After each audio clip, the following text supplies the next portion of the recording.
I said it before, I'll say it again, and I'll say it every day if I have to. If you take the stance that you're gonna have a skincare brand, the path that you must follow is that you must come out with an eye cream. And if you are a skincare brand owner and you think that coming out with one eye cream is what is needed, oh, you are sadly mistaken, because eventually you're going to need to come out with other eye creams, because that is how the game works. People have a card and they're scratching things off as you're calling numbers and letters out, and you want to get bingo. Here we are talking about eye creams from CeraVe, and I know what people have already typed this, okay? They've already typed this, they saw the thumbnail, they saw the title, and they're already typing. I thought you said you don't need an eye cream. I thought you said you don't need an eye cream. The moisturizer you use on your face is more than adequate to moisturize your eyelids. Just like if you're gonna be a skincare brand and you think you can get away without coming out with an eye cream, if you're gonna be a skincare YouTube channel and you think, which maybe I thought at one time, you're gonna get away with not reviewing eye creams, that'll be fun. Let's talk about what CeraVe is doing here. So they've had not one but two eye creams for a minute, and if you're just showing up here for the first time, I have already reviewed both of these in long form video format and in short vertical, okay? I've got videos that already exist, but we're gonna revisit some aspects of those today efficiently. I won't bore you to tears while we discuss their latest eye cream. Here I am overlapping. Not only is an eye cream not necessary, but those of you who are OGs 2016, you showed up to the party. We've got vitamin C in this one. Yeah, vitamin C, the ingredient that I'm always like, that one just doesn't play well at the party. Whether or not it gets in is always a pipe dream, but you can't argue the fact that ascorbic acid, if well formulated in a product, whether it be an eye cream, a serum, a toner, an essence, a face spray, a neck cream, a head cream, a shampoo, a conditioner, a butt cream, a cellulite cream,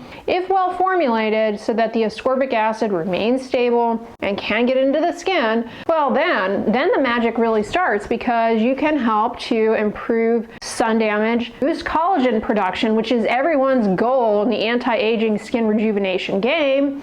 You can hopefully reverse wrinkle depth, maybe even put the brakes on collagen destruction, improve dermal thickness in doing so. And where that becomes relevant when we're talking about around the eyes is the fact that, of course, with age, we lose collagen, especially women with perimenopause and menopause and the decline in estrogen, that a lot of collagen goes out the window and you get, well, skin thinning. And not only do you get skin thinning, but it's real prominent where the skin at baseline is thin, which would be around the eyes, under the eyes in particular. And along with that, you have some other changes going on with age. Resorption of bone around your eyes. Your eye socket gets wider. Your eyes don't get wider. Oh no, quite the contrary. Everything around and on that bone starts to droop. So the eyes start to look smaller. The cheek sags, pulling down the eye, and all of a sudden you got dark circles. In theory, ascorbic acid in an eye cream might help with long-term consistent use to improve the thickness of the skin there and help to a certain extent improve dark circles. Now, in addition to that, you may also have some hyperpigmentation under the eyes or around the eyes. Maybe it's related to sun damage. Maybe, just maybe, you are someone who's dealt with eyelid irritation, maybe from rubbing because of seasonal allergies. Hello, right now you had a party and you didn't invite them, but they showed up, they drank all of the punch, and now they're peeing in the corner. They're not housebroken, and yeah, that's what you get with pollen. That can lead to dark discoloration in the eyes, as well as fluid retention, puffiness. No one wants a puffy under eye, God forbid. You can have also some post-inflammatory hyperpigmentation, age spots, and then those of you who have deeper skin tones, especially of Southeast Asian descent, maybe you've got pigmentary demarcation lines around the eyes. Like, congratulations, when you were forming as an embryo, the cells that make pigment, the melanocytes, they move around where they're supposed to go. Sometimes they do so in such a fashion that you have, as an adult, a child, you develop these demarcation lines where you got one area that's darker than the neighboring area, and you're like, what is going on there? Well, you can thank your embryology for that. The ascorbic acid might help with some of these things, provided stable and it can get into the skin. Then yeah, you got some things going on there. Now, if you've been here for a while, you'll recall, even though I don't get along with vitamin C, okay, I don't like using vitamin C serums because they tend to irritate my skin. I did like the CeraVe Skin Renewing Vitamin C Serum. So, you know, they're L'Oreal brand, lots of R&D, and L'Oreal also owns SkinCeuticals, you know, the ones who have that patent which is set to expire, and everybody's all excited like that's going to change the game for the vitamin C serum industry. It's not. Why would we need to change a game that's already making people tons of money? All right, what are you gonna say? Our vitamin C is more stable than it once was? You mean to tell me it wasn't stable? No, I didn't say that. So we've got that, but they also threw in some caffeine. So caffeine in an eye cream is always an interesting ingredient to play around with, because a subset of people who have puffiness, which might be related to age-related thinning and accumulation of fluid, or it may be related to you eating too many hot Cheetos, and, you know, seasonal allergies, rubbing, the inflammation, etc. Some people get a good depuffing effect from topical caffeine. Couple that with a cold temperature, like a chilled moisturizer or a cold applicator, you really can get some nice depuffing. Then it's got licorice root, which is anti-inflammatory, moisturizing, soothing, and may help with hyperpigmentation, like post-inflammatory hyperpigmentation. And you got hyaluronic acid, you've got ceramides. That's a signature in CeraVe. You're always going to get ceramides in a CeraVe product. The brand is CeraVe, ceramide vehicle. Okay, so you're always going to get those ceramides, which are good for the barrier, and anything that improves barrier integrity helps to cut down on irritation and helps to smooth out little fine lines. So that's what we're working with here. And it's a nice eye cream if that's your thing. It's a pretty nice texture. It's very similar in texture and consistency to the CeraVe Skin Renewing Eye Cream. And I know you probably already clicked out of this video because I haven't gotten to this point yet, and you're like, I don't care about anything other than how it compares to the CeraVe Skin Renewing Eye Cream. Well, I can tell you this much. Like the new vitamin C one, the Renewing Eye Cream also has caffeine. Okay, those of you who want to depuff, maybe it'll work for you. In contrast to the new vitamin C eye cream, Skin Renewing has matrixyl. Those are those two peptides that in theory get in and help to improve collagen production, put the brakes on collagen destruction. Now peptides in skincare, you know, it's a little bit more of a reach. Now here's something. The Skin Renewing, yes, it's got ceramides, yes, it's got hyaluronic acid. The Skin Renewing has niacinamide. Niacinamide is an ingredient that's a B vitamin. It's good for cutting down on inflammation, helping the moisture barrier, and it also disrupts the transfer of pigment from melanocytes to surrounding keratinocytes, which are the cells that constitute the bulk of the epidermis. So it's great for fading dark spots. No niacinamide in the new vitamin C eye cream. This is like picking your softball team right here. Who has the better swing? And it really all depends on what your goal is and what your issues are. If you're someone who has issues with niacinamide, well, then this is out for you. You know, some people find it burns and stings. If you're like me and you don't often get along well with ascorbic acid, but you love niacinamide, well, you Skin Renewing Eye Cream. You're getting caffeine in both of them. Also, I didn't mention, but caffeine is an antioxidant, so maybe fight off some oxidative stress there that would damage collagen, provided, of course, you're protecting your eyelid skin from the sun, okay?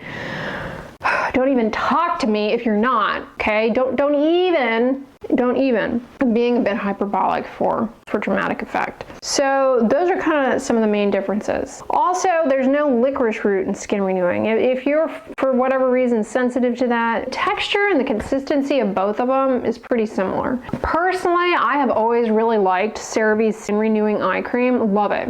Recall when I reviewed it initially a couple of years ago, I said that it was honestly one of the best eye creams I'd ever used, because I'm not one to do eye creams. Although now I use a lot of them just to try them out for the purposes of reviewing, because again, what we talked about at the beginning of the video, if you have a skincare channel, don't fool yourself into thinking you're not going to be reviewing eye creams. Let's talk about the bottom tier of these three. And I'm not meaning this in a disparaging way, okay, before you get all angry and be like, why are you disparaging my all-time holy grail favorite product? I'm just talking about what they're bringing to the table, which, you know, not bringing much to the table is great if you're allergic to everything that's being brought to the table. Better to hang out with somebody who has no cooking skills and y'all can go out to eat and you can pick what you're not going to die from. And in this case, we have the CeraVe Eye Repair Cream. Wah, wah, wah. I say that because this is one of those where y'all just use the moisturizer you're using on your face to your eyelids, because because this is very similar to CeraVe facial moisturizer. It's got their signature ceramides, it's got hyaluronic acid, and it's got niacinamide. So no peptide, no caffeine, no matrixyl, no ascorbic acid, no licorice root. The basics of their moisturizer in a eye cream tube. Some of you are already in there commenting and arguing. You're saying, I tried using the lotion, their moisturizer around my eyes, and it did not do what this does. Okay, all right, that's fine, that's fine. For me personally, this was one I would never waste my time on again, because it's like it did nothing and was just having to dispense from another bottle, and I got, you know, I can't be bothered in that regard. So that is one where if you're, you know, maybe you're caffeine sensitive to topical caffeine, then I still say just use your regular moisturizer. I mean, we're starting to split hairs here on what that's really offering. If CeraVe needs to come out with another eye cream, this is what they need to come out with. A tinted sunscreen for around the eyes, okay? Because sunscreens, they can burn and sting around the eyes, and oftentimes a tinted mineral sunscreen is, you know, meets a lot of people's needs when it comes to eyelid sunscreen. Well tolerated, cosmetic camouflage with the tint. So that'd be something. CeraVe, if you're watching, take notes. That's something to do. Don't come out with another eye cream that's niacinamide and caffeine, and then you're going to put in argireline. Don't do that, okay? We don't need another argireline peptide cream. Not from you. How often should you use the new vitamin C eye cream? They say you can use it twice a day, morning and evening, in your skincare routine. Put this on before you put on sunscreen around your eyes. All right, y'all, that is a review. Let me know in the comments. These run about 20 bucks a piece, which is not cheap, but you know, eye creams are not cheap. And as far as eye cream price point goes, this is reasonable. Not too bad, I guess. And you are getting an ingredient that is a little bit trickier, so I'll give them that. It's a trickier ingredient, and overall I liked it. And if I were of the vitamin C eye cream using sort, this would be the one I would go with. This would be the one I would go with, just like if I was someone who used vitamin C on the regular, outside of review purposes, I would use their vitamin C serum, because they're good. They're good, and they're pretty affordable for vitamin C.